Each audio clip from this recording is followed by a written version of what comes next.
নমস্কার, সবাই কেমন আছেন? আশা করছি সবাই ভালো আছেন। তো আজকে একটা রেসিপি শেয়ার করলাম, সেটা হলো তালের কেক। মায়েরা প্রতিনিয়তই চেষ্টা করে তাদের ফ্যামিলি, তাদের সন্তানের জন্য প্রতিনিয়ত নতুন নতুন কিছু বানিয়ে দিতে। ইনি হলেন আমার শাশুড়ি মা, যিনি রান্না নিয়ে এক্সপেরিমেন্ট করতে খুবই ভালোবাসেন। তো সেদিনই এক্সপেরিমেন্ট করে এই কেকটাও বানিয়েছিল।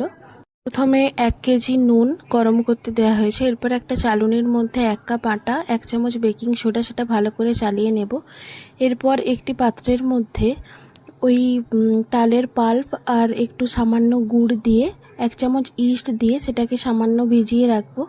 এরপর সেটা ভালো করে ভিজে যাওয়ার পরে ওই পেস্টটির মধ্যে আমি যে আটাটা চালিয়েছিলাম সেটা অল্প অল্প করে দিয়ে আমি একটা ব্যাটার বানিয়ে নেব। ব্যাটারটা একটু মোটা হলে আপনারা দুধ ব্যবহার করতে পারেন।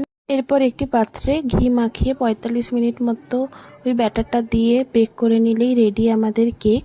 জন্মাষ্টমীতে এরকম কেক বানিয়ে আমরা নিবেদন করতে পারি। তো আমার এটা বার্থডে নয়, বাড়িতে কেক হলেই ও এরকমভাবেই কাটে।